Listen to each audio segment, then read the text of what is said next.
Magandang araw po mga giliw naming tagapakinig. Maririnig natin ang paglalakad ng isang OFW na buong tapang na hinarap ang mga pagsubok sa lupain ng mga banyaga. Siya ay si Emmy. Nang mawala ng trabaho si tatay dahil sa kanyang sakit na tuberculosis, maagang naiatang sa aking balikat ang responsibilidad bilang breadwinner ng pamilya, lalo na at ako ang panganay. Wala akong ibang naisip noon para mas madali kong maiahon ang aking pamilya sa kahirapan, kundi ang magtrabaho sa abroad. Lingid sa aking kaalaman, hindi pala ganong kadali ang magtrabaho at mabuhay sa ibang bansa. Ate, kapag naroon ka na, ibili mo ko ng bagong sapatos, ha? Oo. Mura lang daw sa Amerika mga original na sapatos kaysa rito sa atin, Nako, hindi pa nga nakakatungtong sa Amerikang ate mo. Sapatos na kaagad yung iniisip mo, Patrick. Para lang huwag makalimutan ni ate, Nay. Oo, bibili kita. Gusto mo 3 sapatos pampapadala ko sa'yo dito taon-taon. Hindi ko tatanggihan yan. Oh, kayo naman, tay. Anong gusto nyo? Wala akong ibang gusto, kundi maging ligtas ka roon, anak, sa pupuntahan mo. Lalo na at dayuhan ka roon. At wala kang mga kakilala, siyempre. Wala ka roong kamag-anak na maaari mong lapitan kung may kailangan ka. Kung pwede nga lang na dito ka na lang magtrabaho. Kaya lang, ayaw mo naman dito sa atin. Hindi naman sa ayaw, Nay. Kaya lang, mabuti ko si Patrick lang yung nag-aaral. May 4 pa kaming mga kapatid. At saka, mas mataas ang sweldo sa ibang bansa. Basta, anak, Po. lagi kang mag-iingat, ha? Opo, tay. Huwag kayong mag-alala. Kayang-kaya ko to. Hindi ako magpupursiging makarating ng ibang bansa kung wala akong determinasyon. Pangako, ako ang mag-aahon sa atin sa kahirapan. Magpapatayo tayo ng bagong bahay para kapag may bagyo, hindi na tayo natatakot na baka matanggalan pa tayo ng bubong. Ako, anak. Tapos, dapat magkaroon ng negosyo ang inay. Para kahit dito ka lang sa bahay, Nay, may kita ka. Yung mga kapatid ko, gusto ko makapag-aral sila sa maayos na eskwelahan. Sa sinasabi mong yan, parang doon ka na magtatrabaho habang buhay. Nay, Anak, itong tandaan mo, hindi kami naghahangad ng marangyang pamumuhay. Mas mainam pa rin na magkakasama tayo. Kaya kung gusto mong umuwi na rito pagkatapos ng 1 o 2 taon, umuwi ka na.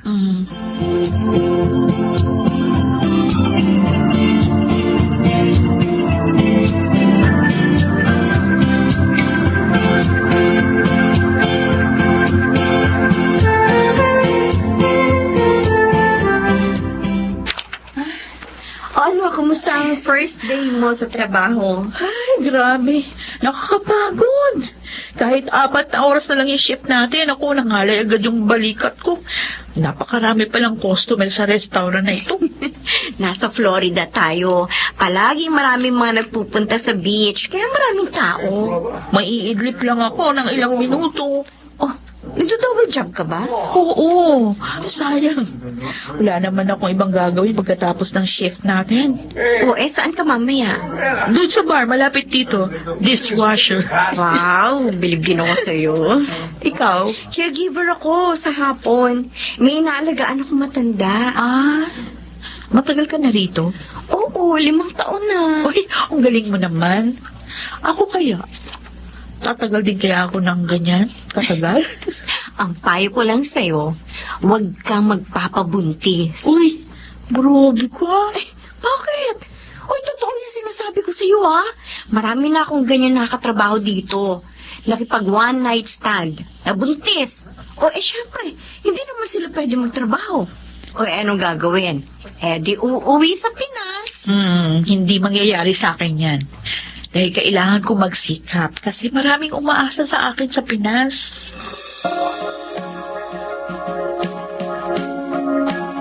Patrick, Oh, sabihin mo sa ate mo, salamat sa padala niyang pera. Tapos dito sa package na kararating lang. nasabi ko na, Nay. Kanina pa ako nag-message sa kanya. Busy yata yun eh. O baka tulog. Gabi sa kanila ngayon eh. Oy, yan binibigay sa yung allowance ng ate mo, ha? Huwag mong wawaldasin. Malihintikan ka sa akin. Pinagpapaguran niya ng ate mo sa ibang bansa. Ayan ka na naman, Nay eh. Grabe ka naman sa akin. Pinaalalahanan lang kita. Huwag naman paulit-ulit. Alam ko naman na hindi madali ang buhay doon ni ate. Ay, mabuti naman, alam mo. Ay, siya nga pala. Ibili mo ng gamot ng tatay mo. Ah, sige po. Huwag ka nang tatambay sa mga barkada mo, ha? Nay, Oh, naisip ko lang. Mas maganda siguro kung makakapag-asawa si ate ng Amerikano doon, no? anak? Tapos, ipipetisyon na tayo. Tapos, doon na tayo sa Amerika titira. Nay, makakita tayo ng snow. Ay ko, ang lamig Yan. doon, Nay, ang lamig. Puro ka ilusyon. Sige na nga, lumakad ka na nga.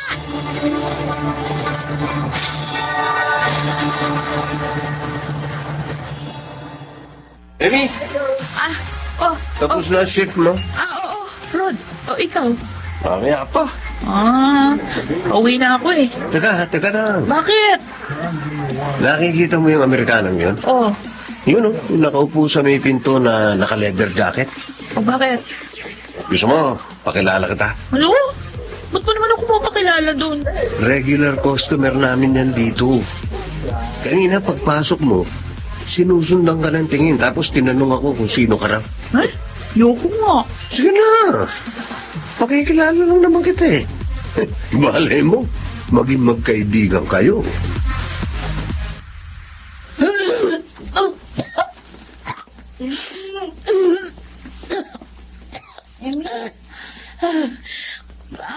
Uy, ilang araw ka na nagsusuka. Oo nga. May sakit ka ba? Ewan ko, di ko alam. Di ko nga maintindihan yung sarili ko. Madalas nga akong mahilo eh. Baka ka ako low blood ako, kaya... Ayun, tsaka madalas din akong puyat. Balita ko may boyfriend ka raw na kano. Oh, fling-fling lang yun. Pero, nagsisex kayo. Wow, Ano? Nagsisex nga kayo. isang beses lang naman. Isa. Sigurado ka.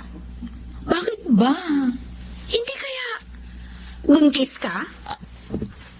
Ano?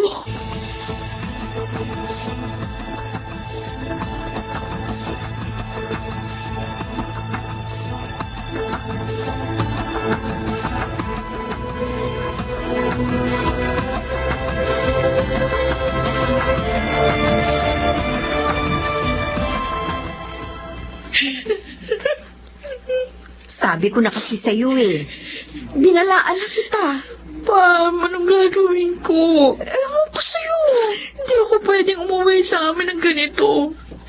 Siguradong magiging kahihiyan ako sa pamilya. Ay, nako, Emmy. Tama ka. Dapat sinunod ko yung payo mo. Huli na para magsisi. Kasi naman ang tanga-tanga ko. Ang tanga-tanga ko!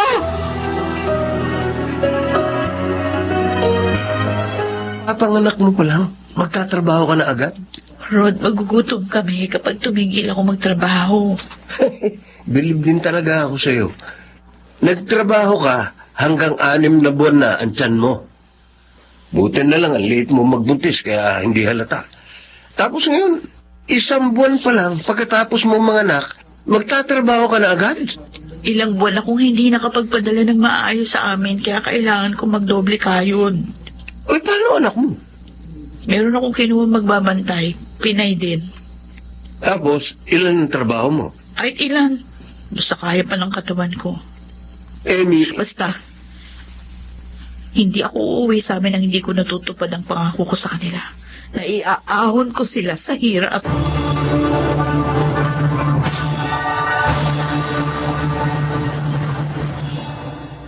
Oh, may bahay na tayo, ha? At ikaw naman, may negosyo ka na. Oh, may trabaho na rin si Patrick. Kaya na niyang tulungan ang kanyang ate na papag-aralin itong 4 pa, di ba? Isa pa yung pangatlo natin, graduate na rin na. O yun, 3 na lang ang mag-aaral. Wala pa bang planong umuwi si Emmy? Ay, hindi ko alam. Wala namang sinasabi. At ako naman ay magaling na rin ako sa aking sakit, ha? Sabihin mo nga sa kanya, umuwi na rito. Sinasabi ko naman yan sa kanya. O, ano sabi? Hindi naman umiimik. Ay. Wala man akong ideya kung gaano kabigat ang trabaho niya roon. Pero alam ko na hindi madali ang buhay doon. Amo, sasabihin ko kapag tumawag uli rito.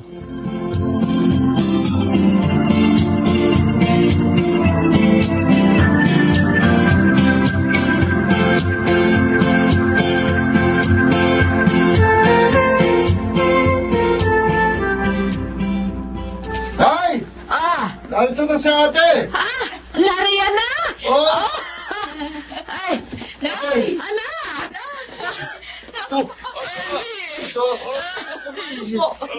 Ay, malo po. Kaawang ka ng Diyos. Sabi ko na nga ba, Ako, salamat. iiyak na naman yung tatay mo. Miss na miss ko po kayo. Mahal ako. Ate. Oh, Ate, ha? sino yung batang yan na kasama mo? Ah, Amerikana? Aba, Jillian? Jillian, come here. Oh, kiss your grannies. Lisa. oh. kausap. Sino itong napakagandang batang ito? Patrick, Oo nga, ate. bahala ka. Anak ko po. Kausapin mo, Patrick. Hindi na tayo ito.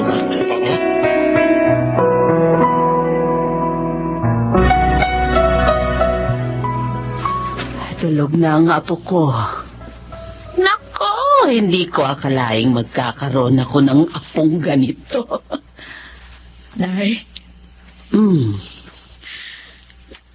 sorry. Patawarin niyo ako.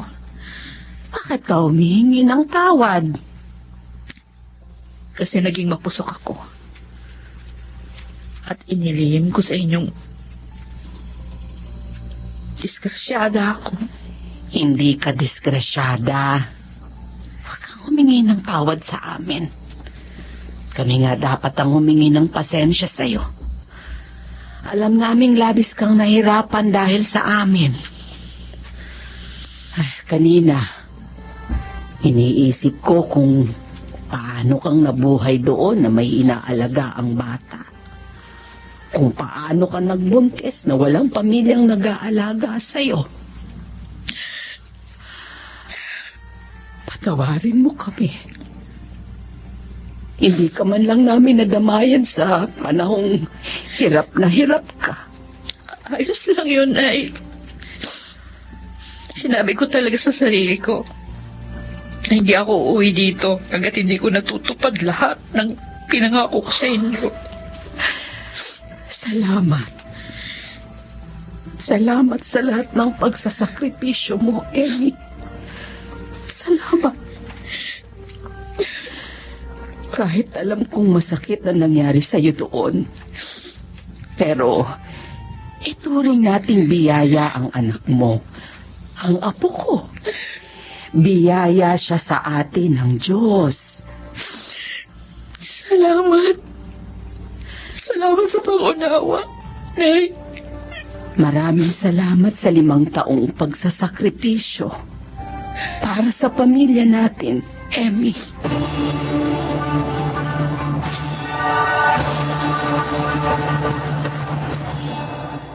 Magtatapos na ngayon sa elementarya ang anak ko at ikakasal na rin ako sa darating na buwan. Hindi ganun kadali yung mga pinagdaanan kong hirap pero nakayanan ko ang lahat dahil hindi ako sumuko. Sa mga nakikinig sa atin ngayon, napakadaling panghinaan ng loob kapag nahaharap tayo sa mga pagsubok. Pero palagi nating piliing lumaban at magpatuloy. Ika nga, quitters never win and winners never quit. Ako po si Emmy at ito ang aking buhay. Tulad ni Emmy, matutuhan sana nating lagpasan ang mga pagsubok na dumarating sa ating buhay. Hindi tayo magtatagumpay sa buhay kung tayo ay susuko. Mga nagsiganap, Jenaline de la Cruz, June Martin de Gaspi, Chiquit del Carmen Amor, Yonel Benamin, Phil Cruz at Rosana Villegas sa papel na Emmy. Naglapat ng angkop na tunog Jerry Mutia, sa musika Buboy Salonga, supervisyong teknikal Eric Lucero at Bong Moyar, creative consultant Phil Cruz, production assistant Anching Cruz. Ito'y mula sa panulat ni Rita Labaron, sa direksyon June Martin Ligaspi at Maynard Landicho Jr. Ito ang aking buhay.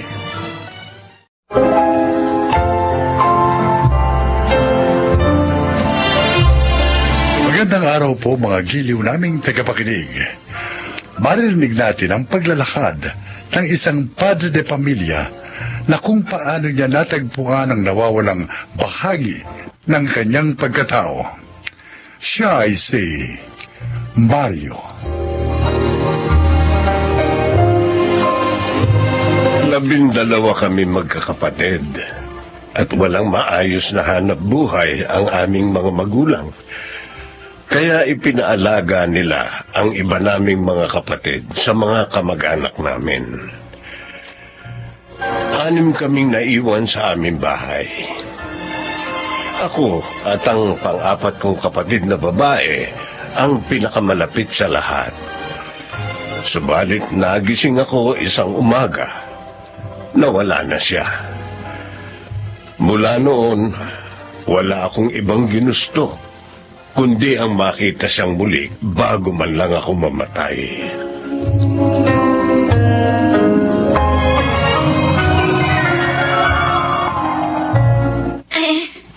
Aray, ang sakit na ng balakang ko. Nakakapagod maglinis ng bahay. Upo nga muna ako. Ano to mga ito? Tatapon na ba ito? Oo, kuya. Tatapon mo na yung mga yan. Sige. Pati yung parang eroplano na sira-sira na. Naku, itapon mo na nga yan, kuya. Ay, ma? O ano yan ha? Sige. Subukan niyo itapon niya na mapalayas kayo ng papa niyo dito sa bahay. Bakit ma? Sira-sira na ito ah. Nakalawang na nga oh. Basta, huwag niyo yung gagalawin. Huwag niyo gagalawin. Hayaan niyo lang yan dyan. Ma, kabibili lang namin ni kuya ng bagong divider, oh. Pangit naman kung ilalagay namin dyan yan, yung lumang laruan. Hindi magandang tingnan eh. Pwede huwag niyong tingnan. Ay, yan ah. Yan ang habang sinasabi ko. Porque nakakabili na kayo ng mga magagarang gamit nyo ngayon. Ganyan na kayo magsalita. Hindi naman sa ganun pa, kaya lang, Kapag may nagtapon ito sa inyo, huwag niyo nang iisipin pang umuwi rito sa bahay. Ay, naku. Yan. Kasi nagmamagaling kayo. Sinabihan ko na nga kayo, ayaw niyong makinig. Bakit? Kanina pa kasing laruan yan, ma.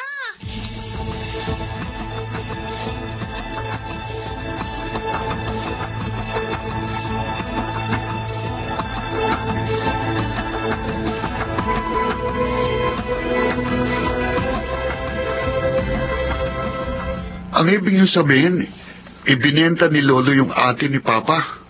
Hindi niya rin alam, pero mukhang may nangungursunada daw dun na binatang galing sa mayamang pamilya. Kaya ang duda niya, binenta ng lolo niyo para may panggasto sila. Ay, grabe naman yun, ma. Kaya mula noon, hindi niya na nakitang muli si Ate Helen. Ilan taon na kaya siya ngayon, ma? Baka mga 65 years old. Matanda ng 5 o 4 na taon niya sa papa niyo. Ay, kaya pala ayaw niyang itapon yung laruan na yun kasi bigay pa yun ng kapatid niya. Yun na lang ang remembrance niya sa kanyang ate. Bakit ngayon niyo lang ito nasabi sa amin? Kasi ayaw niyang nababanggit ang tungkol kay Ate Helen. Nalulungkot siya. Pero kahit naman hindi nababanggit si Ate Helen, alam kong walang araw na hindi niya naaalala ang kanyang kapatid. Ano na kayang apelyido ng ate niya ngayon? Baka maaari nating hanapin sa Facebook. Ay, oo nga, kuya. Yan ang naisip ko eh. Pwede ba yan? May bayad ba? Ay, wala po. Hahanapin lang natin ang pangalan niya. Kaya lang, kung hindi natin alam ang apelido niya, medyo mahirap. Tsaka matanda na siya eh. Baka wala namang Facebook yun. Pero, bakit hindi niya subukang hanapin si Papa? O yung iba niya mga kapatid? Oo nga, ma. Ewan ko. Iniisip ko nga dati, baka namatay na yun. Hindi naman natin alam, di ba? Lalo na dito sa atin na palagi nagkakaroon ng malakas na bagyo. O malay mo, binagyo na yun. Baka ganyan din ang nasa isip ng ate ni Papa. Kaya hindi niya rin sinubukang hanapin si Papa. At saka isa pa, ang haba na ng panahong lumipas. Pero pwede pa rin naman nating subukan. Wala namang masama eh. Subukan nating hanapin sa Facebook.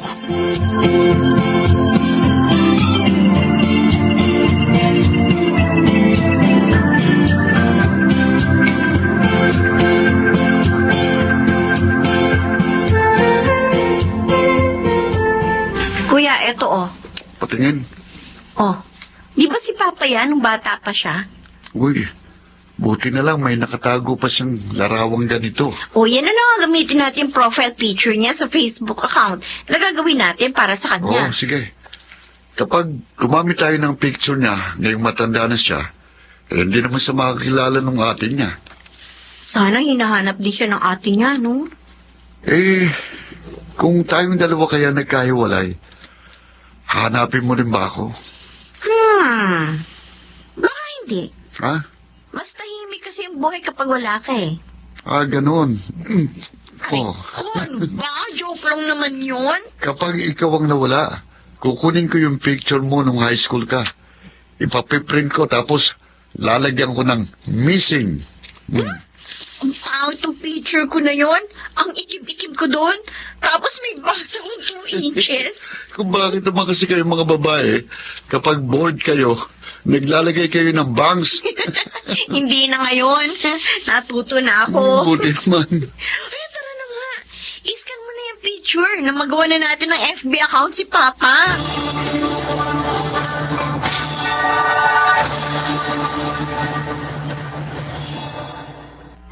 Ano? Wala pa rin? Hindi niyo pa rin nahahanap? Wala ma eh. Naku. 3 buwan na namin sinusubukan hanapin sa FB si Auntie Helen eh. Wala pa rin. Ginawa na namin ng FB account si Papa pero wala rin. Walang nangyayari. Ay, Mabuti na lang pala talaga, hindi natin sinabi kay Papa. Baka umasa lang siya eh. May tumatawag. Ah? Sino to? Teka, sino yan? Ay, teka. Hindi ko account ang nakabukas dito sa isa kong cellphone eh. Account ito ni Papa. Uy, sagutin mo, dali. ano yan? Bakit, ha? Ay, eto na, sasagutin ko na. Ma, huwag ka maingay, ha? Hello?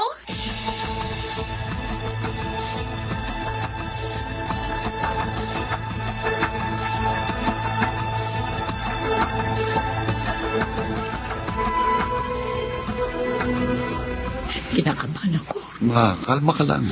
Hindi naman ikaw ang kapatid eh. Oo. Ano ko? Huwag ka naman mangurot, ma. Kakababa lang daw nila ng bus. Sino kasama niya? Uy, Irene, bakit ka naiiyak? Kuya, makikita na natin ang isa pa nating auntie. Tapos makikita na siya ni Papa. Ang saya-saya ko. Ano ka ba?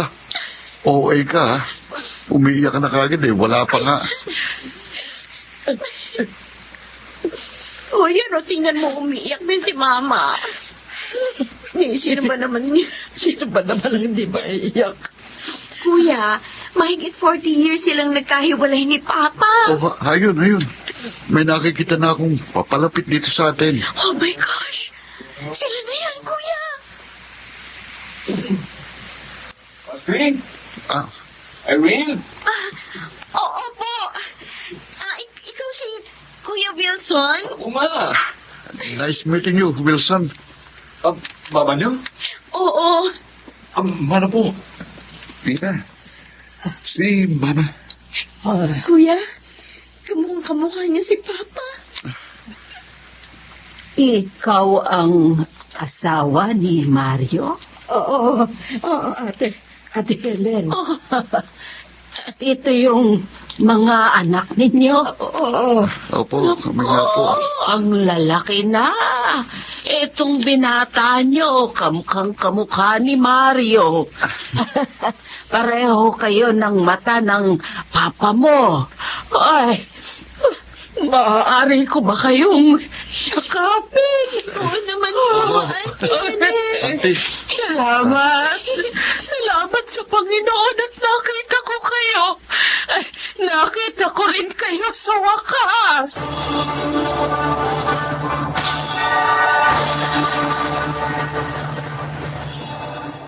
Saan ba kayo galing na mag-ina? Ang aga niyong umalis. Hindi man lang kayo nagluto ng agahan.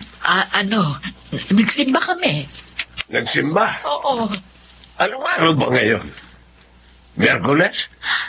May simba ba ngayon? Taga, parang may mga tao sa labas. Sino-sino ba ang mga yan? pa, hindi kami nagsimba. May sinundo kami sa terminal. Terminal. Sino? Pa, maupo muna kayo. Ano ba nangyayari? Nawiwirduhan ako sa inyo. Ma, tara na.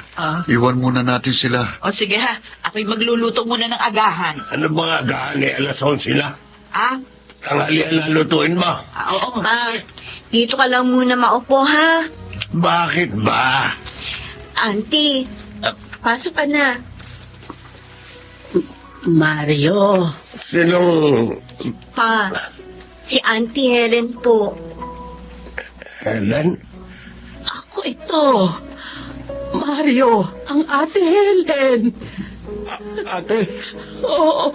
Ate Helen? Oo, ako nga. Oh, Diyos ko. Nananaginip ba ako? Mario, kapatid ko. Kapatid ko. Ito ba? Ikaw yan, ate? Oo, ako to. Tingnan mo. Tingnan mo itong nunal sa sentido ko. Diyos ko. Diyos ko. Ikaw nga. Ikaw nga, ate. Pero, paano mo nangyari? Paano ka nakarating dito? Paano mo ako nahanap?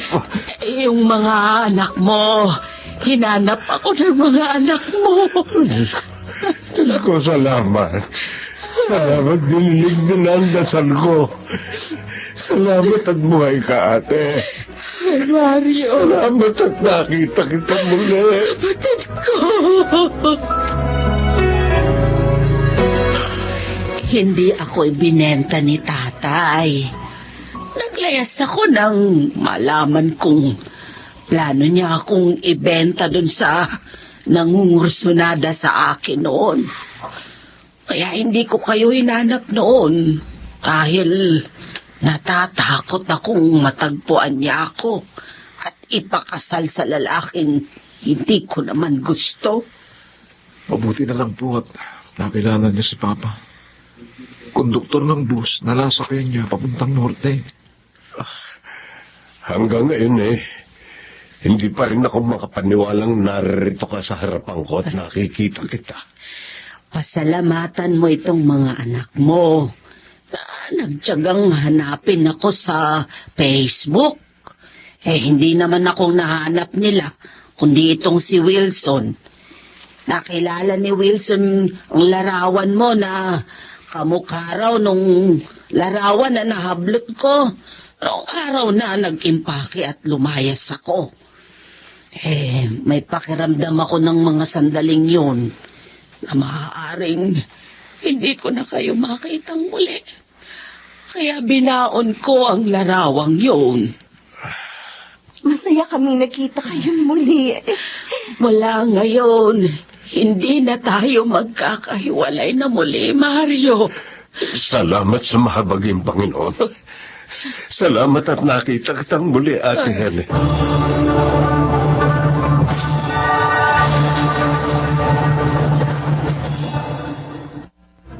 Wala akong pagsidlan ng kasiyahan nang makita kong muli ang kapatid kong napakatagal kong hinintay na makitang muli. Araw-araw, pakiramdam ko may nawawalang bahagi sa aking pagkatao dahil sa pagkakawalay namin sa isa't isa. Ngayon, bagamat magkalayo ang tirahan namin, madalas kami magkita at magkausap sa tulong ng teknolohiya. Napakasaya ko Totoo ngang naririnig ng Panginoon ang ating mga panalangin. Ako si Mario, at ito ang aking buhay.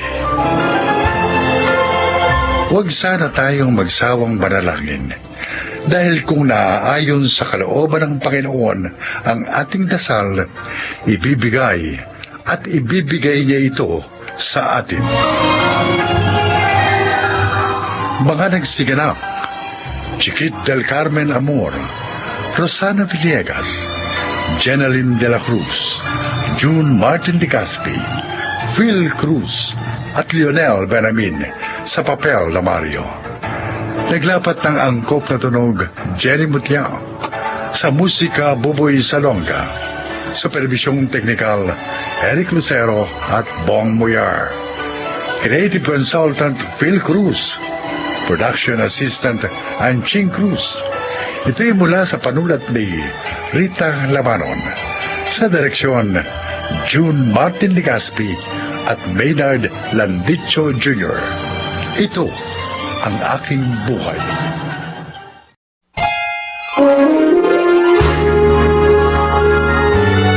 Kauna-unahan sa Pilipinas. Manila Broadcasting Company. DZRH, member, kapisanan ng mga broadcaster ng Pilipinas.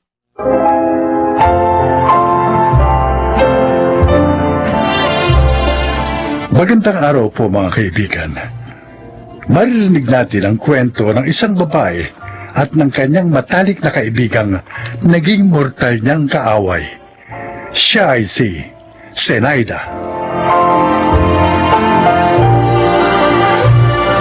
Mahirap maging mortal na kaaway ang matalik mong kaibigan.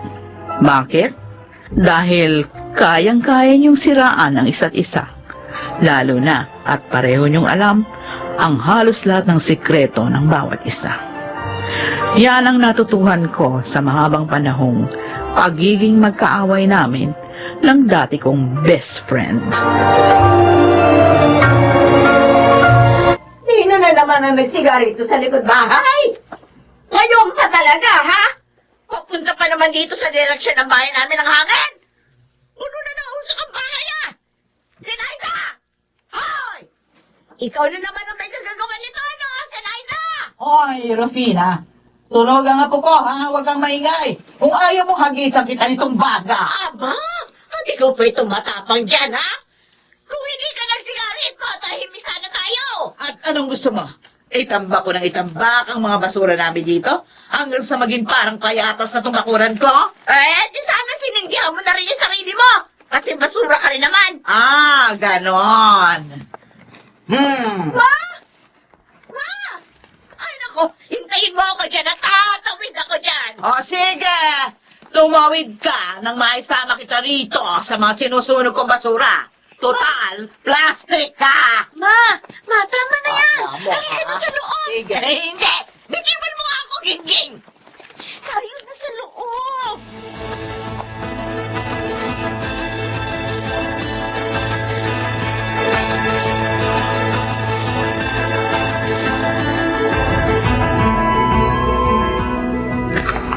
Hindi ba kayo nagsasawang dalawa?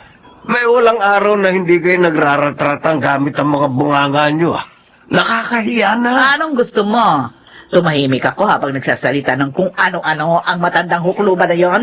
Ang gusto ko sana mangyari, magkaroon naman kayo ng ceasefire. Nakakapagod na kayong dalawa. Ilang dekada na kaming ganito ni Rufina. Dapat masanay ka na sa amin. Huwag yung puro ka reklamo. Wala ba kayong plano magkaayos? Talaga bang hanggang sa kamatayan, dadalhin niyo ang galit niyo sa isa't isa?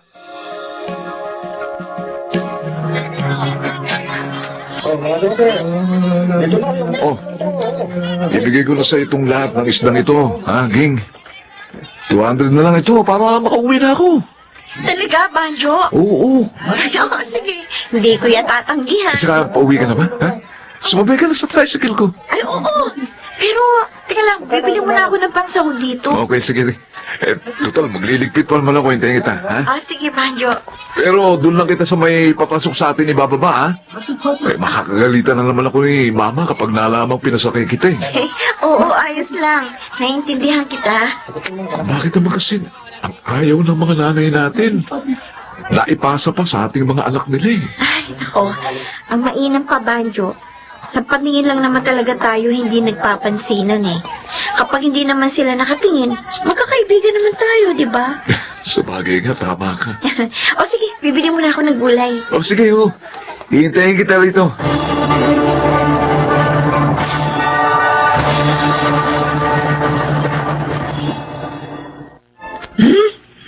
Kala mo kung sinong umasta. Jologs naman. Oo. Ang mata mo na naman, Zenaida. Ano?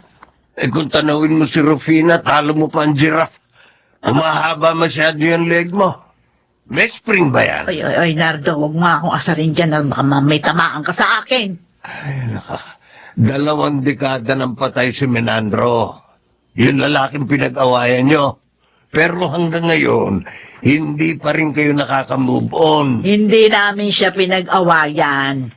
Inagaw siya sa akin ni Rufina. Oh, kung hindi niya inagaw sa iyo si Menandro, di balo ka na sana ngayon. Ay, hindi siya mamamatay ng maaga kung ako ang napangasawa niya. Uy.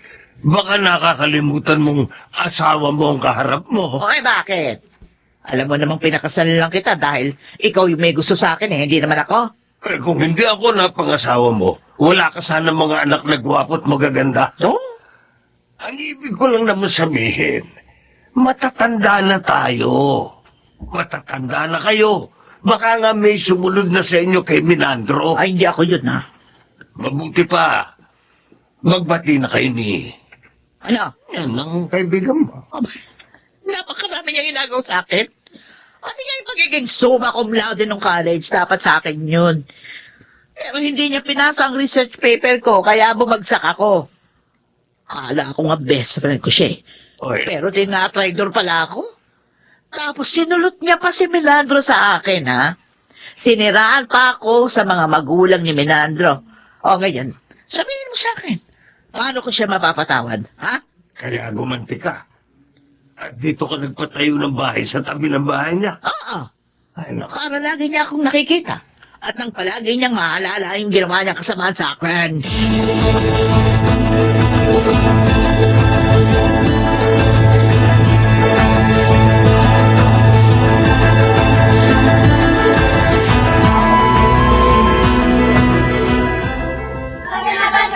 Oh, isang piling na lang itong saging. Bilhin nyo na. Akin na ito! Oh. Akin! Ano ito? Nag-aalala ka. Nakahawak dito. Anong ikaw?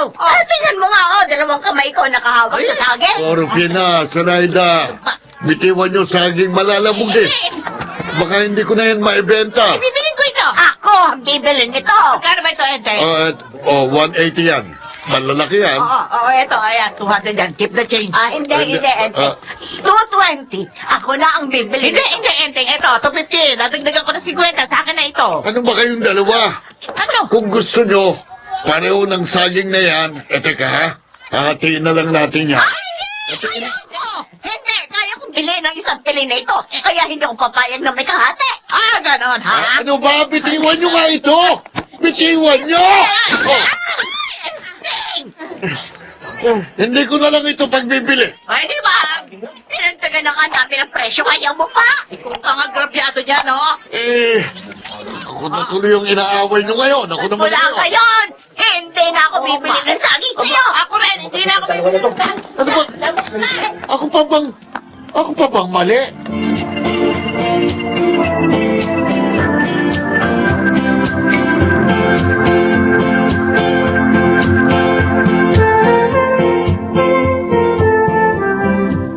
Ay, nako!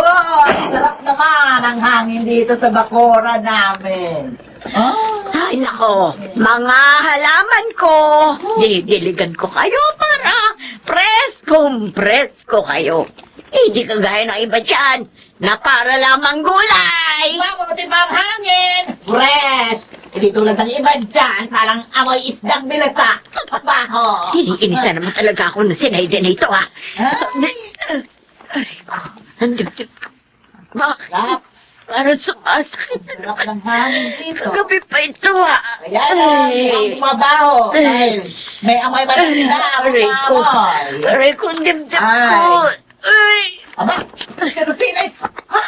Ako, Rufina! Bakit ka natumba?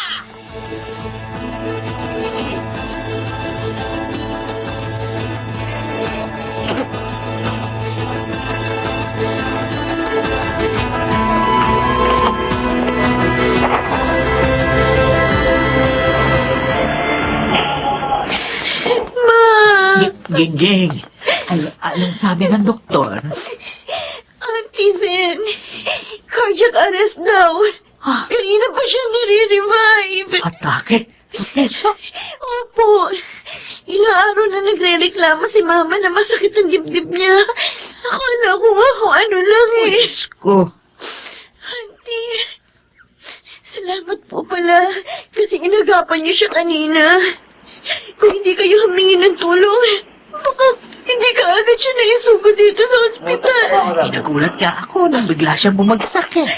Diyos ko, sana makasurvive si Mama. Oo, ay, magdasal natin siya. Halika, magdasal tayo.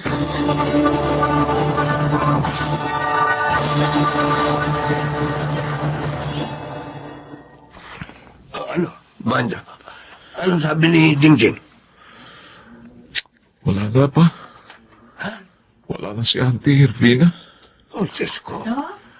Anong sinabi mo? Patay na raw. Nagising lang daw ng isang araw at isang gabi. Pagkatapos kaninang umaga, inatake uli. Oo, patay na. Patay na si Rufina. Yan na nga ba ang sinasabi ko? Kapag matanda na, dapat maingat na sa katawan. Patay na si Rufina. Ma, Zenaida, Rufina.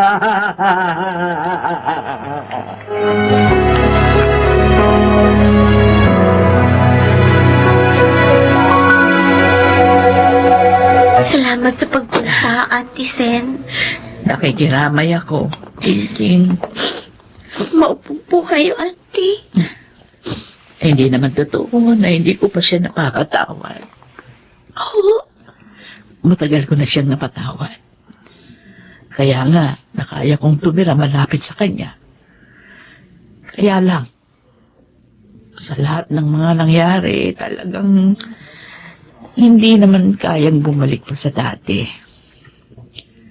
Pero ang bawat away at sigawan naming dalawa, parang pagpapahiwatig yun na nakapansin pa rin naman namin ang isa't isa na malakas pa kaming pareho at kaya pa naming sumigaw at magsabunutan minsan. Pero tama si Nardo. Sana hindi kami nabuhay sa mga nakalipas na panahon sa ganong paraan. Sana mas naging mapagpakumbaba kami sa bawat isa.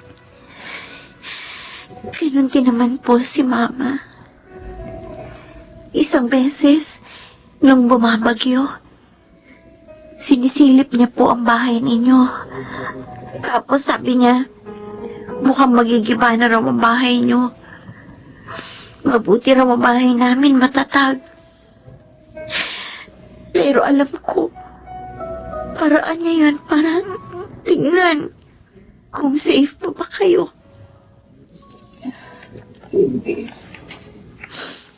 Kung may mga nagawa man pong mali sa inyo si Mama, ako na pong humihingi ng tawad. Hindi. Ako ang dapat humingi ng tawad. Ay, Rufina, patawarin mo ako. Kung nasaan ka man ngayon, sana magkasama na kayo ni Menandro. Dahil alam ko, nagiging masaya ka at kasama mo ang sa isang taong iyong minahal.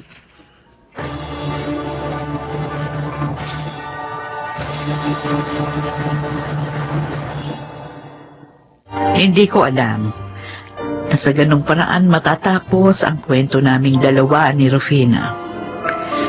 May mga pagsisisi pero huli na ang lahat. Ngayon, gusto kong sabihin sa mga nakikinig na kung may mga tao mang nakasakit sa inyo, patawarin nyo na sila. Alam kong mahirap, pero wala namang masama na subukin. Masakit kung hihingi tayo ng tawad sa taong wala nang kakayahang marinig ang ating tinig.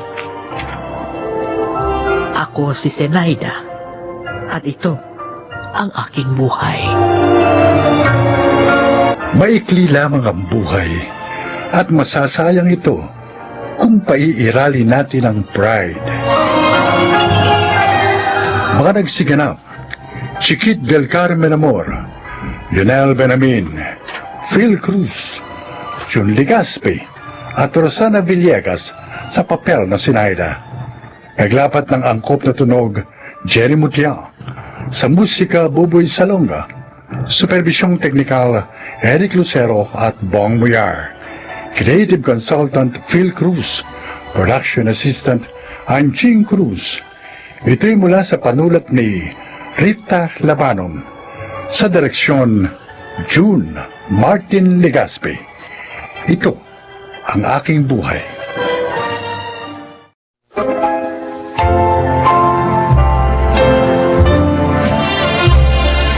Magandang araw po mga giliw naming tagapakinig.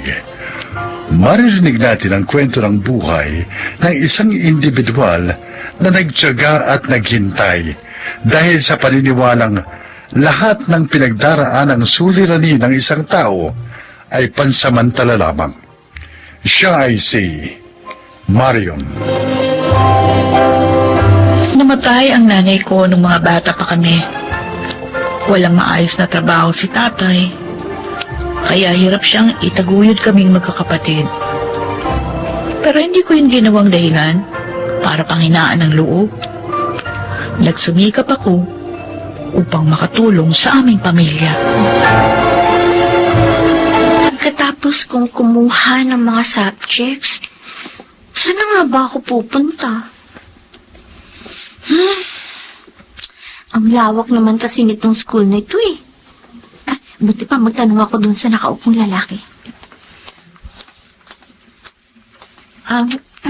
Excuse me po. Magtatanong lang po sana ako kung saan Nag-enroll ka ba? Paano niyo po nalaman? Kung may tanong ka about enrollment at sa iba pang mga proseso rito, doon ka pumunta sa Dean's Office. Hanapin mo si Marion. Matutulungan ka nun. Marion? Sino po siya?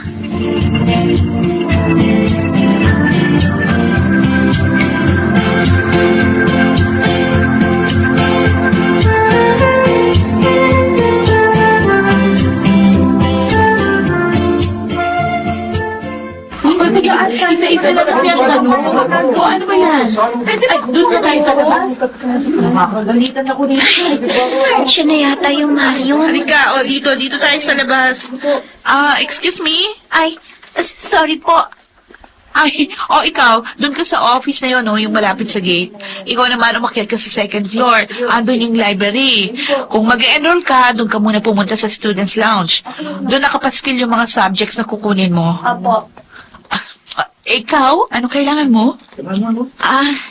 Magtatanong lang po sana ako. Nakuha ko na po kasi yung mga subjects ko. Okay, doon ka pumunta sa registrar's office. Salamat. Tapos maganda ka na rin ng pera for enrollment. Okay po. Bakit alam mo ang lahat ng ito? Ay, paano ko bang hindi malalaman? 17 years old pa lang ako. Student assistant na ako dito.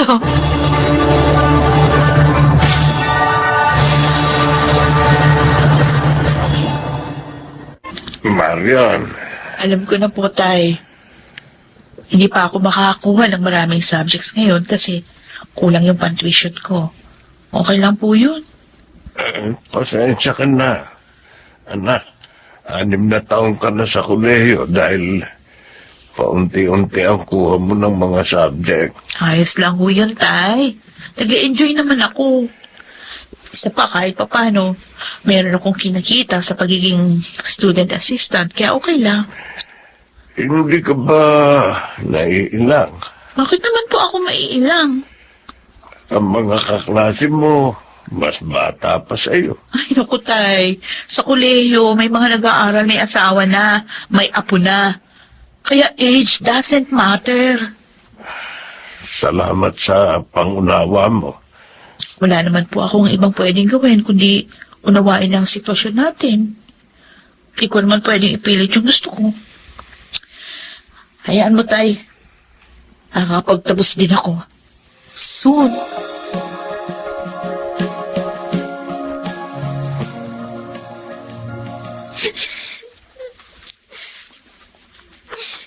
Ang hirap-hirap naman kasi nito eh. Buti pa sabihin ko kay Mama.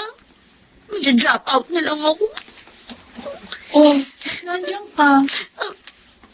Ha? Umiiyak ka? Hindi. Di daw. Ayan o, tumutulo uhog mo.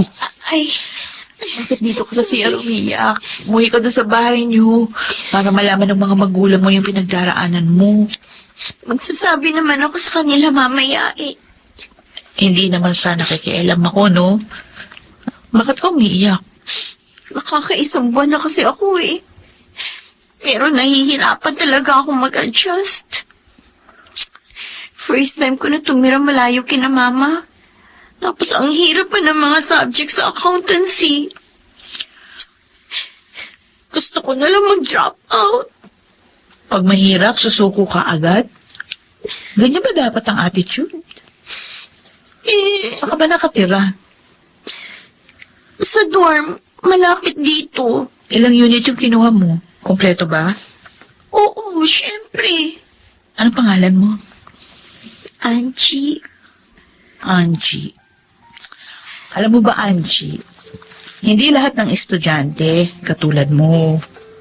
Hindi lahat kayang mag-aral ng full load. Nakakapagbayad ng tuition fee on time at nakatira pa sa dormitoryo. Yung mahirap na sinasabi mo, ayoko namang i-underestimate. Alam kong mahirap talaga yan para sa'yo. Pero talagang ganun ang buhay. Hindi lahat magiging madali para sa atin. Pero kapag mahirap, hindi tayo dapat sumusuko. Dapat nagsisikap tayo. Naunawaan mo ba ako? Marion, Yes, Dean? ang tataas ng grades mo. Ah, Kung hindi ka sana irregular, pwede ka mag-apply as cum laude. okay lang po yan. Ang mahalaga, malapit na akong gumraduate. Alam mo, sana kagaya mo mga anak ko. Bakit naman po? Masinop, matyaga, matalino. Ni minsan hindi kita narinig na nagreklamo. Nagreklamo din po ako. Pero hindi ko pinaparinig sa inyo.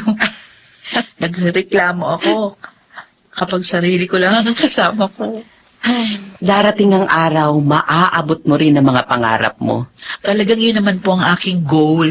Sabi ko, kahit matagal at mabagal ang paglalakad papunta sa pangarap ko, ang mahalaga, umuusad kahit paano. Tama. Napakabuti mong halimbawa sa mga estudyante.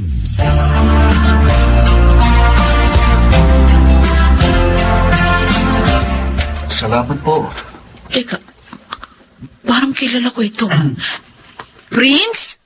Uy, Marion. Andito ka pa rin? Hindi, imagination mo lang talaga ako. Ano, kumusta ka na? Anong ginagawa mo rito? Kumuha ko ng TOR. Requirement dun sa ina-applyan kong panibagong trabaho. Wow, second job mo? Oo, pinalad na makapasok sa gobyerno. Oo, congrats! Ikaw, kailan ka gagraduate? Malay mo, this year na. Talaga? Oo, bahala na kung kailan. Eh, ikaw na lang sa batch natin ang naiwan dito eh. Yung iba may asawa na, may anak na. Ikaw, estudyante pa rin. Ayaw mo yatang mahirapan eh. Mas mahirap ang buhay kapag hindi na estudyante. Kahit saang stage of life ka makarating, palaging mahirap. Talagang hindi ka pa rin nagbabago. The ever-positive student of the year. Alam nga namang maglupas sa'yo ko dito. Hindi naman makakatulong. Mas mabuti pang unawain na lang natin ang sitwasyon.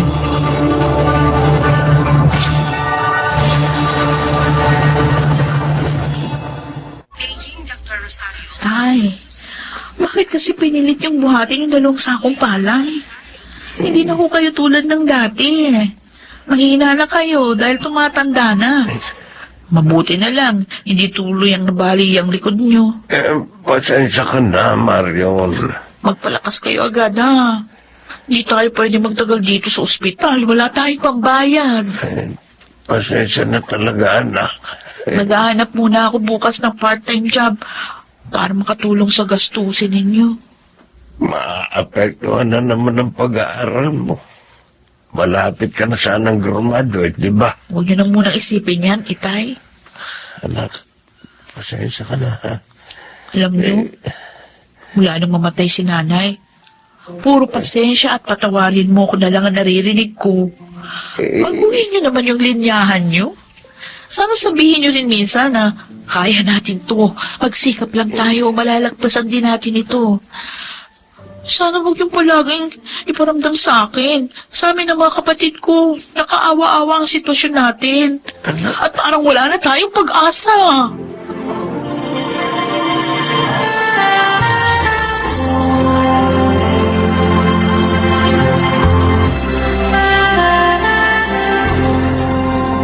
Titigil ka? Pasensya na po, Dean. Marion, konti na lang makakagraduate ka na. Pansamantala lang naman po, kapag nakabawi na kami sa mga ginastos dun sa pagpapa-ospital kay tatay, babalik ako sa pag-aaral. Marion, Pasensya na ho. wala kang kasalanan sa akin. Huwag kang humingi ng pasensya. Isa pa, kung nabibigatan ka na, pwede mo namang ibahagi ang pinapasan mo. Para kahit papano gumaan. Huwag mong sarilinin ang lahat.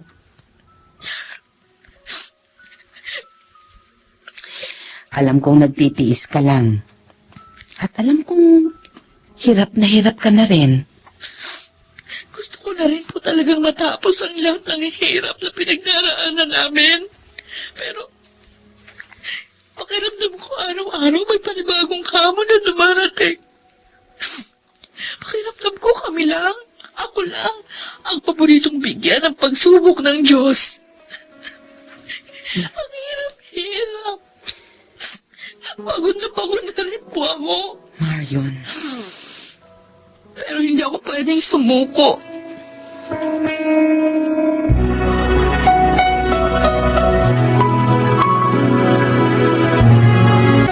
Welcome back, Marion. Good morning, sir. Isang taong kang nawala. Oo nga po. And this time, makakagraduate ka na. Sana nga po, sir. Huwag sana nga po. Sabihin mo, yes sir, gagraduate na ako. Yes, sir! Gagraduate na ako. Yan, ganyan nga. Salamat po, sir. Masaya ako makita ka rito. Pero alam mo, mas magiging masaya ako kung sa susunod na taon, hindi na kita makikita sa school. Ha? Marion? Hindi nyo na ako makikita rito next year, sir. Pangako yan.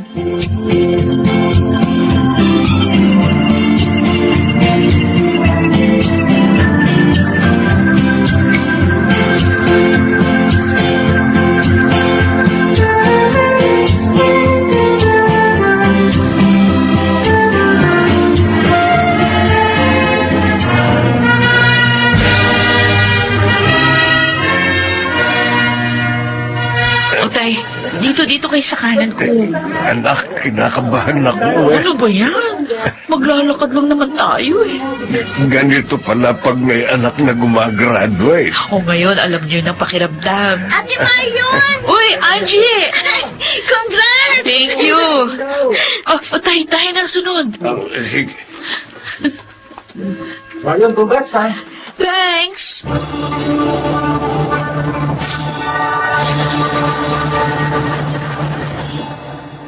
Halos 8 taon bago ako nakapagtapos ng kolehiyo. Pero ngayong binabalikan kong lahat, parang ang bilis lang ng 8 taon na yon. Sa mga panahong yun, mas nahubog ang aking pagkatao. Dahil sa pinagdaanan kong yun, mas naging matatag ako at mas natutuhan ko kung paano magsumikap sa kapila ng mga pagsubok. Ako po si Marion at ito ang aking buhay. Mga nagsiganap, Chiquit del Carmen Amor, Jeneline de la Cruz, Lionel Benamin, Phil Cruz, Maynard Landicho Jr., at Rosana Villegas sa papel na Marion. Naglapat ng angkop na tunog Jerry Mutia, sa musika Buboy Salonga. Supervisyong teknikal Eric Lucero at Bong Biar. Creative Consultant Phil Cruz. Production Assistant Anching Cruz. Ito'y mula sa panulat ni Rita Labanong. Sa direksyon June Martin Ligaspi at Maynard Landicho Jr. Ito ang aking buhay.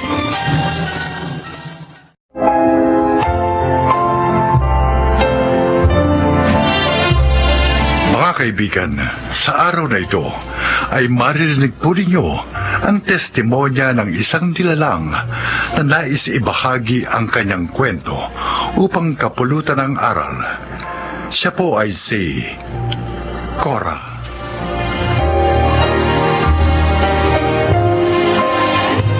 Isa akong ina na may kapansanan. Nasunog ang aking balat sa isang aksidente. Kaya simula noon, nahirapan na akong buhayin ang aking mga anak. Nakatira kami sa ilalim ng tulay at umaasa sa mga tira-tirang pagkain para mabuhay. Ito ang aking buhay. Mama! Kanina pa po tayo naghihintay dito. Gutom na ako. Angel, konting tiis na lang ha. Mamaya, may lalabas din sa kainan para magtapon ng basura. Abangan natin yun dahil sigurado mga pagkain ng laman nun. Mama! Ayun o! May lumabas na po at may dalang plastic na itim. Itinapon po niya sa basura, no? Tara mga anak, puntahan na natin. Ma! Nakuha ko na po yung plastic na itim. Akin na ito eh. Bubuksan ko. Titingnan ko kung ano-ano yung mga laman. Ano po? Ay, mga anak, may pagkain na tayo. Mukhang masasarap. Pwede na po ba akong kumain? Ay naku, Angel, hindi pa. Pipiliin ko muna kung ano yung mga pwede pang kainin dito. Tapos lulutuin ko ulit para mamatay yung mga mikrobyo. O tara mga anak, umuwi na tayo sa ating barong-barong para makakain na tayong 3. Yay!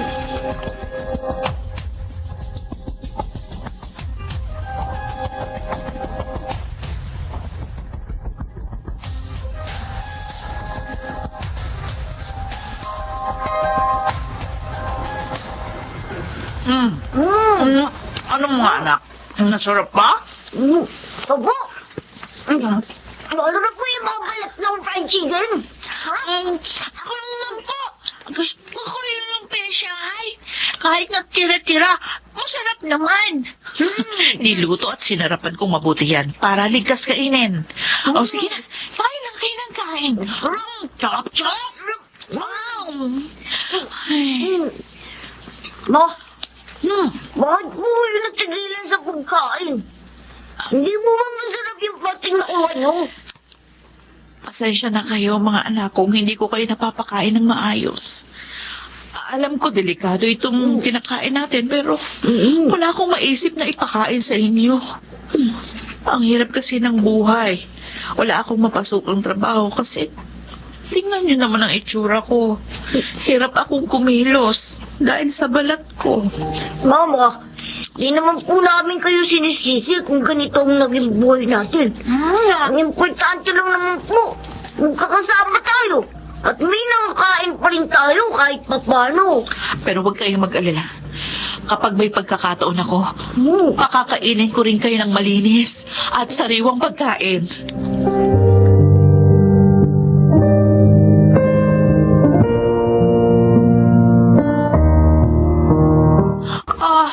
Ang sakit ng tiyan ko. Ano ba ito? Mukhang sa kinain ko ito kanina.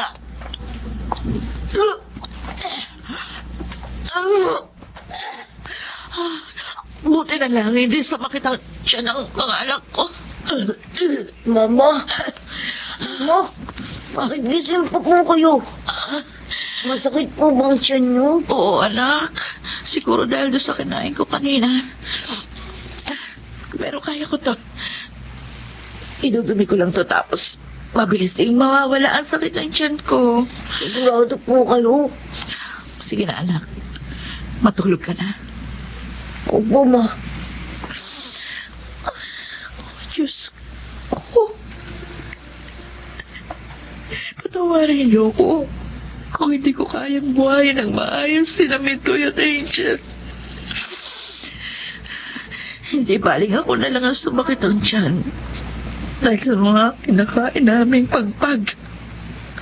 Basta wag lang sila. Hindi ko kakayanin kapag may nangyaring masama sa aking mga anak.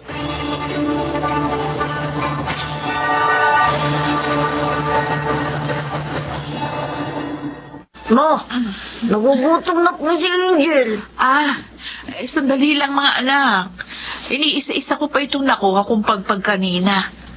Mitoy, ito, tingnan mo, oh. Yan, Oh, mukhang hindi po naggalaw yung pagkain yan. mga karne ng baboy ang karamihan sa nakuha natin. Pag napili ko ng lahat, tsaka ako magluluto ng adobo. Wow. Tamang-tama. May toyo, suka at pamintang binigay sa akin si Aling Tekla. Ang sabihin mo kay Angel, konting tiis na lang. Opo. Makakakain din tayo.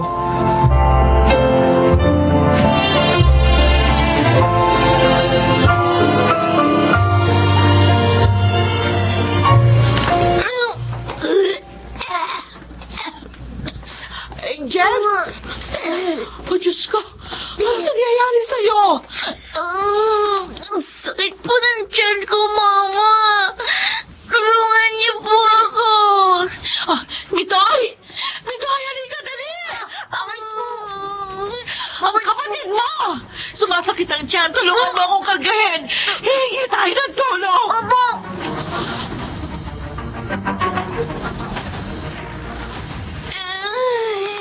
Mama, hindi ko na po kaya. Ay, tulong!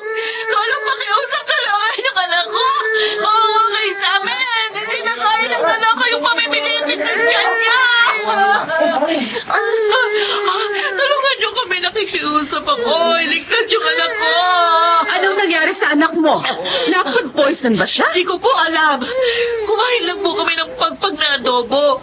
Ayan, sumakit na po ang tiyan niya. Kailangan madali siya agad sa ospital. Ikaw, bata, tawagin mo yung tricycle na naroon. Sabihin mo pumunta dito. Opo! Iililigtas natin ang anak mo, Ale. Tatagan mo ang loob mo.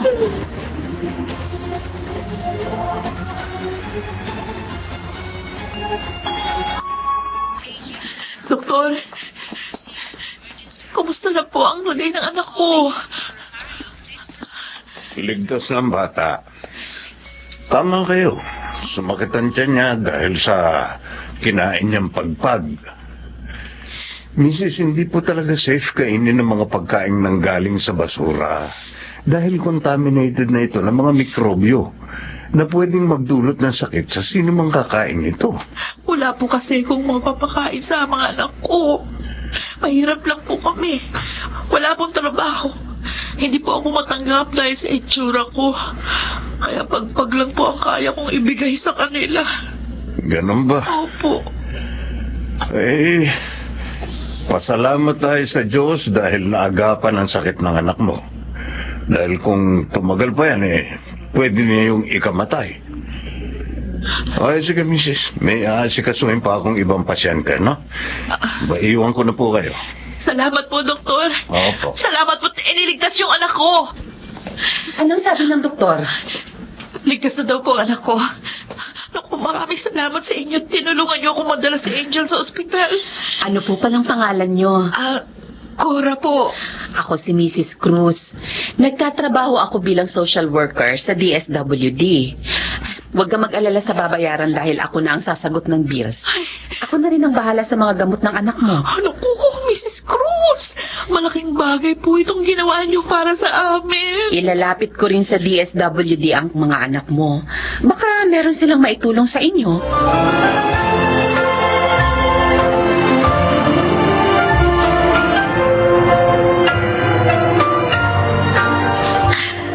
Angel, narito na ulit tayo sa bahay natin.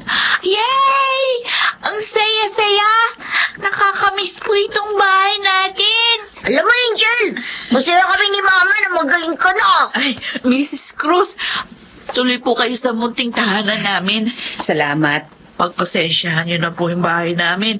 Maliit lang po. At saka medyo yung mayanig. Kasi marami pong sasakyan yung dumadaan sa itaas ng tulay. Ilang taon na ba kayong nakatira dito? Maraming taon na rin po. Simula nung mamatay yung asawa ko, nung 1 taong gulang pa lang si Angel. Namatay ba siya sa aksidente kung saan nasira yung mukha mo? Opo. Mabuti na lang. Binuhay pa rin ako ng Diyos. Kasi kung 2 kaming namatay, baka nasa ampunan ng mga anak namin. Mama, gusto ko na pong matulog. Sige, Angel. Mitoy, Bo, samahan mo yung kapatid mo. bo. Nakausap ko na pala yung head namin sa DSWD tungkol sa mga anak mo. Concerned sila masyado kung kaya mo ba silang buhayin na hindi malalagay sa panganib ang kanilang buhay. Alam ko po, mahirap ang buhay namin, pero kakayanin ko po. Ang option kasi nila, kunin sa'yo ang mga anak mo kung makita nilang hindi mo sila kayang buhayin. Hindi. Ayoko pong mawalay sa mga anak ko. Sila na lang 2 dahilan, kaya patuloy pa rin ako lumalaban. Huwag niyo naman kunin sa akin ang aking mga anak. Pero mas mapapabuti ang buhay nila kung mailalagay silang pareho sa pangangalaga ng DSWD. Patawad po, Mrs. Cruz. Pero hindi po kailanman ibibigay ko ang mga anak ko. Hindi po.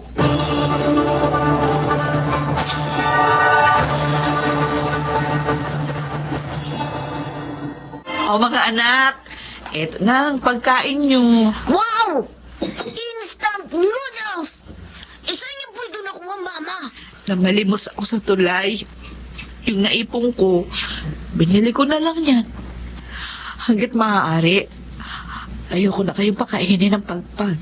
Yay! Hindi na pagpag ang kakainin namin!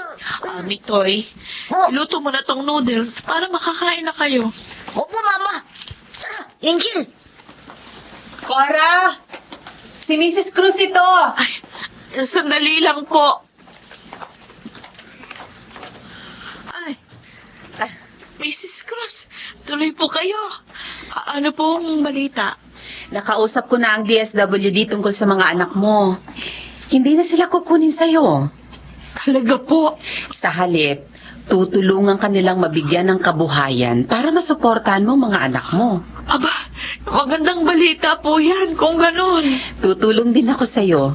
Bukod sa ibibigay sa'yo ng aming ahensya, dadagdagan ko ang puhunan mo para makapagsimula kayo ng panibagong buhay. Ay, Ang hiling lang namin, sana mapalago mo ng maayos ang ibibigay namin sa'yo para maging maayos na ang buhay ninyo ni na Mitoy at Angel. huwag po kayong mag-alala. Pinapangako ko sa inyo, palalaguin ko ang anumang ibibigay niyo sa akin. Maraming salamat. Tatanawin naming malaking utang na loob sa inyo ito. Good luck, Cora. Naway gabayan kayo ng Panginoon.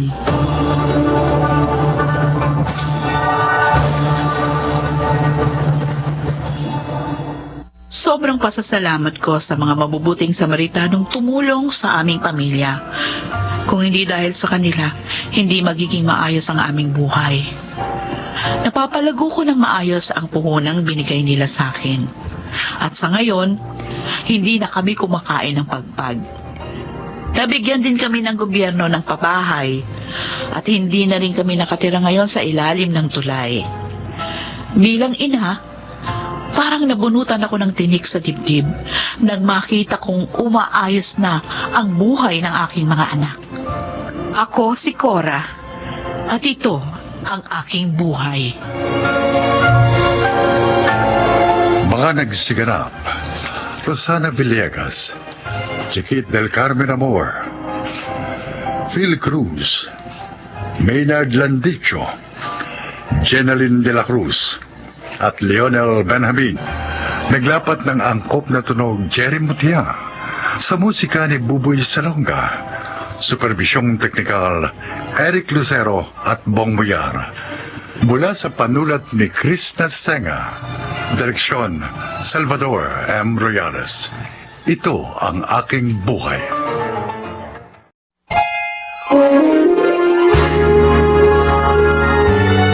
Kauna-unahan sa Pilipinas. Manila Broadcasting Company. DZRH, member, kapisanan ng mga broadcaster ng Pilipinas.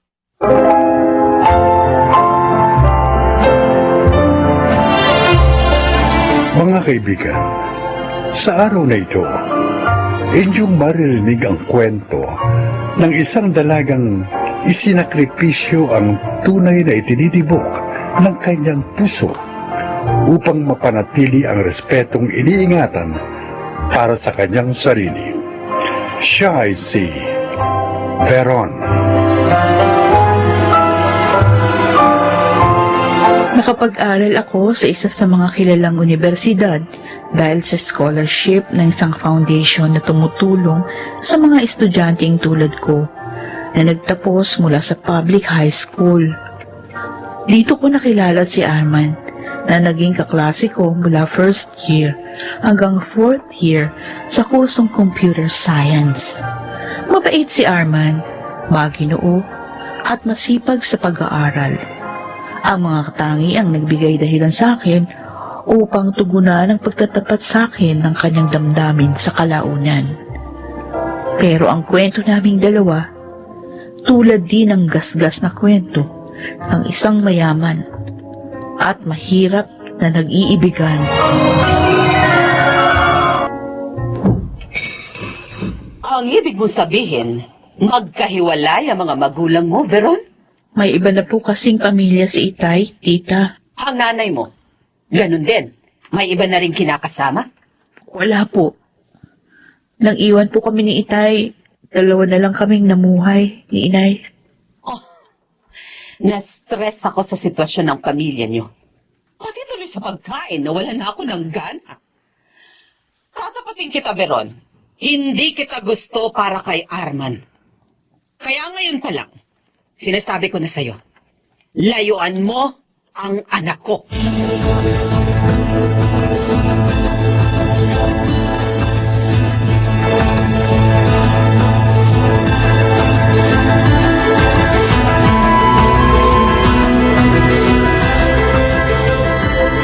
Pero Daddy, sinagot lang naman po ni Vero ng totoo ang tanong ni Mami tungkol sa parents niya. Ang punto ng mami mo, masalimuot ang mga ganyan sitwasyon. Ayaw lang niyang madamay ka sa isang magulong pamilya. Bakit, Daddy? Ano po bang problema kung galing sa isang broken family si Veron? Iba ang kinamulatan niya mula sa kanyang mga magulang. Natural na iba rin ang mga pananaw niya. Ang sistema niya. Dapat mo malaman na bawat wasak na pamilya may produkto, Arman. Magiging bahid lang sa pamilya natin ang pinagmulan ng babaeng yon. Gusto mo bang pagtawanan tayo ng ating mga kamag-anak at kaibigan?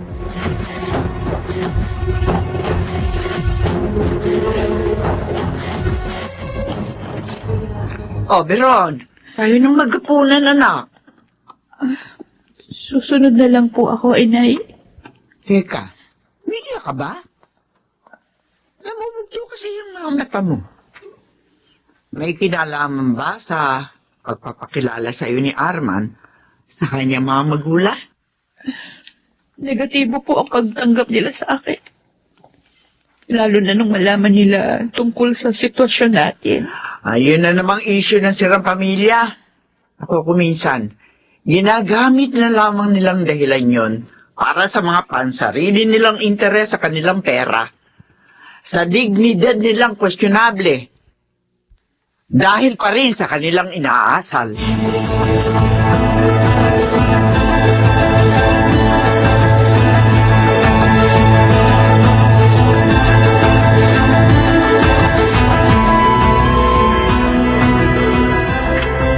Total, magbe-21 anyos ka na. At ito naman talaga ang plano namin ng daddy mo.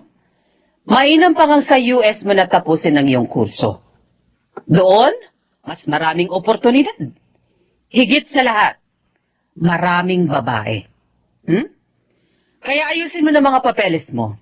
Para kapag nakabalik na kami roon, hihintayin na lang natin ang iyong takdang edad para sa proseso ng petisyon. Hindi na ako nakalaya sa mga restriction niyo, Mami. Pati ba naman sa babaeng dapat kong mahalin? Narinig mo ang desisyon ko. Kaya wala na tayong dapat pang pagtalunan. Mami, I'm sorry. Pero hindi ko kayang lumayo kay Beron. Mahal ko siya. Siya ang pumupuno ng mga pangarap ko. Pwes, sa ayaw at sa gusto mo, lalayuan mo siya.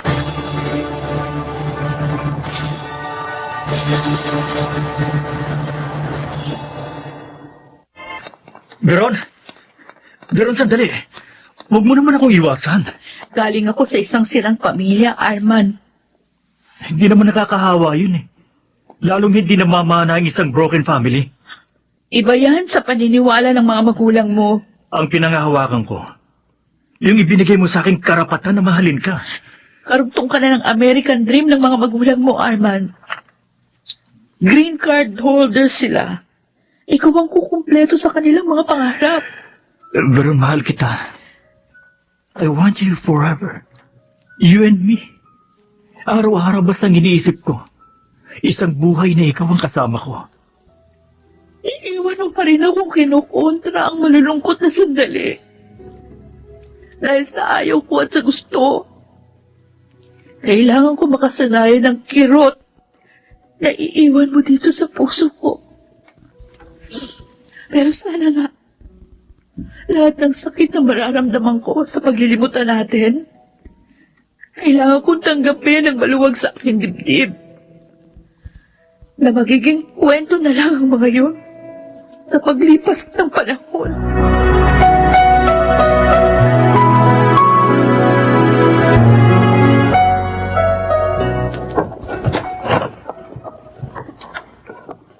Aling Lena, ako na po magtutulak ng kariton nyo ng balot papunta sa kanto. Ay, maraming salamat, Alfred. Ha, ang totoo. Kanina pa nga ako hirap na hirap sa pagtutulak sa kariton na ito eh. Ano ba? Oo, kasi nga nagdagdag ako ng tindang sa malamig. Kapartner ka ako nito mga balot na tinda ko. Sige, tutulak ko na. Ay, salamat. Maganda pong idea yung naisip nyo Ay, oo. Malapit na kasi ang graduation ni Beron, kaya nag-iipon ako kahit papaano. Para naman sa ganun eh, may maipambili naman kami na mapagsasaluhan sa araw na yon. Ikaw ba? Kumusta na yung pagtatrabaho mo sa paggawaan ng mga aluminyo? Ayos naman po. Sumasapat naman pong kinikita ko sa pabrika para sa aking mga pangangailangan. Bukod po sa nakapagtatabi pa ako para sa pangarap ko makapag-enroll sa ladderized course na may kaugnayan sa trabaho ko. Alam mo, Alfred, yun ang gusto ko sa iyo. Hindi ka sumusuko sa iyong mga pangarap. Ginuhit ko na pong lahat sa mga palad kong mga pangarap ko, Aling Lena. Tulad ng mga oras, Hindi po ako hinto sa mga pagsisikap ko hanggang sa matupad ko pong mga layunin ko.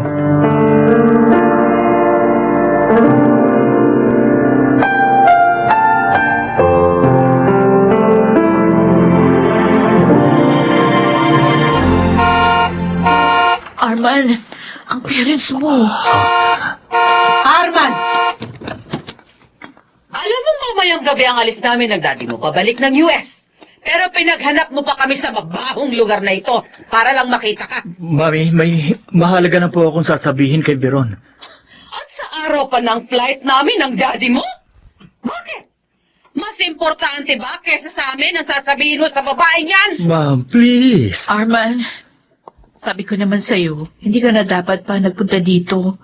Sige na, sumama ka na sa kanila. Veron. Ano ba? Kailangan pa ba munang bigwasan ng lalaking yan bago umiwalay sa babaeng yan? Arman, mahuhuli kami sa flight namin. Huwag mo sagarin ang pasensya ko, Arman. Ano? Hindi ka pa rin ba talaga titiligtan? Talaga gusto mo akong subukin? May gusto kang patunayan? Daddy.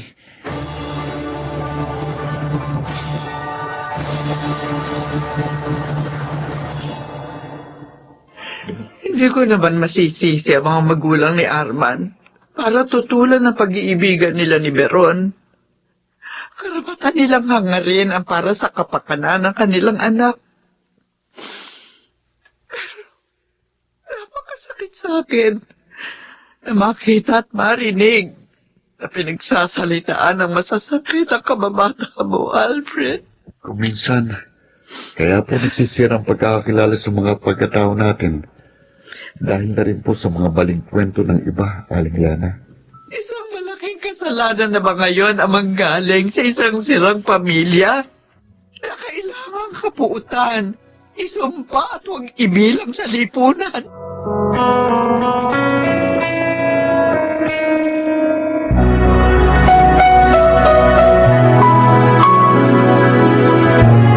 Veron, tuloy na tuloy ng pag-aayos ka ng mga papeles. Sakaling magkaroon ng go signal ang petisyon sa akin ni Daddy at Mami. Matutuwa sila. Hindi sila mabibigo sa mga plano sa'yo. Lalo na, maganda ang kanilang layunin para sa iyong kinabukasan. Hindi ko inaasahan. Haharap ako sa ganito kahirap na sitwasyon. Sa pagitan nating dalawa. Tama lang na maglibutan na tayo. Dahil hanggat hindi ako bumibitiw sa ating relasyon, iisipin pa rin ng parents ko. Pera lang ang habol ko sa'yo. At ang oportunidad na makarating din sa Amerika. Alam mo kung gaano kita pinaglaban sa kanila. Pero kailangan ko rin ipaglaban ang aking karapatan. Kailangan kong pahalagahan at irespeto bilang tao. Dahil kung hindi ko pangangalagaan ang aking dignidad, sino pa gagawa nun para sa akin? Gusto kong malaman mo na napakasakit para sa akin ang paghihiwalay natin ito. Turuan mo ring lumimot ang iyong sarili. Sana nga, dumating ang araw na pwede ka nang magmahal ng malaya. At yung pwede ka ring mahalin ng malaya.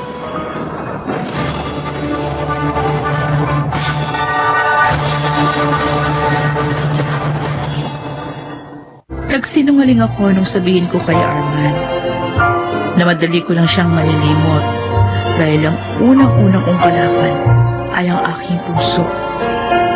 Saan man ako dalhin ang aking mga pangarap? Mahalaga pa rin sa akin ang pagkilala sa karapatan kong umunlad bilang isang tao. Katulad din ng malaking respetong iniukol ko sa aking kapwa. Sa paraang hindi nakasasakit sa dignidad ng iba. Ako si Veron. Ito ang aking buhay. Bawat araw ay pagsubok sa katatagan ng mga sandali. Isang paraan kung paano natin haharapin ang masasakit na pangyayari, kung paano tayo magiging higit pang makabuluhan, pagkaraan pa rin ng masasakit na pangyayari.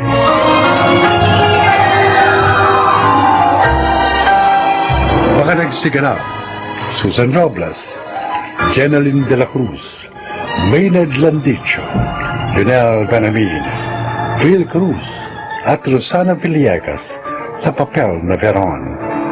Naglapat ng angkop na tunog, Jerry Mutiang, sa musika, Buboy Salonga. Supervisyong teknikal, Eric Lucero at Bong Buyar. Creative Consultant, Phil Cruz. Production Assistant, Anching Cruz. Ito'y mula sa panulat ni Sel Barlam. Sa direksyon, June Martin Legaspi at Maynard Landicho Jr. Ito ang aking buhay.